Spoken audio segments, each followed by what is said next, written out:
Assalamualaikum, hai semua viewers. Okey, hari ni Kak Zaidah nak share resepi masak kicap lada putih.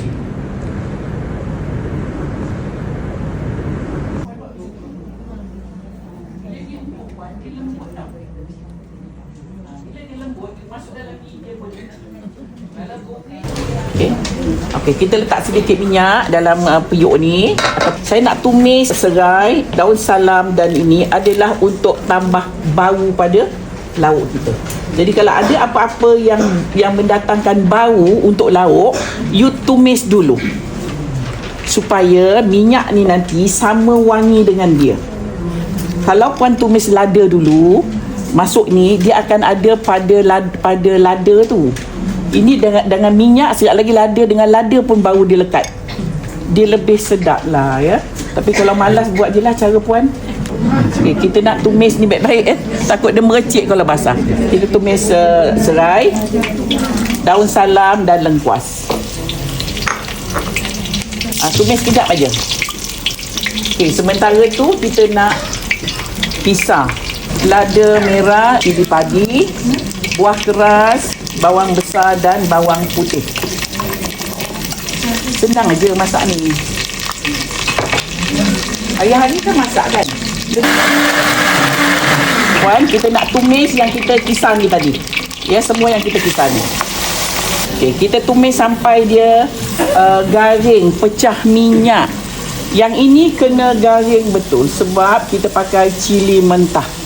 Cili merah dan cili padi, mentah dua-dua. Kalau cili kering tu kita kan dah rebus dulu. Biasanya cili kering kita rebus sampai lembik sebab bila kita blend tu dia cepatlah halus. Kalau macam tu kita tak kisah sangat, cuma nak garing aja nak dapat bau. Yang ini kena masak sampai masak puan. Tidak makan boleh sakit perut. Tutup bagi dia cepat tapi dia tak merecik.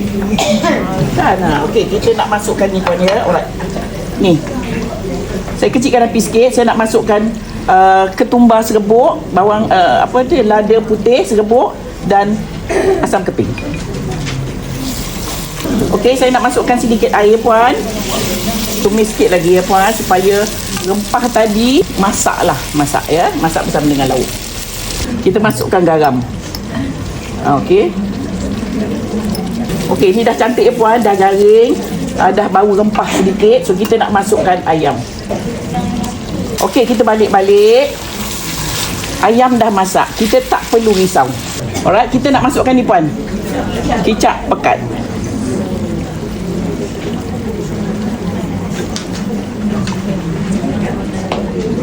Masukkan sedikit air.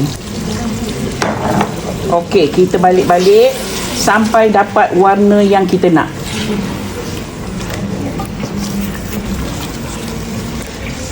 Kalau pakai kicap pekat, puan kena letak gula sedikit, tapi rasa dulu. Kalau pakai kicap manis, tak payah pakai gula lah. Tu, ini kalau masak dengan daging, dia lagi hitam. Kalau puan masak dengan daging, dia lagi hitam warnanya ya. Masukkan sedikit bawang goreng dulu.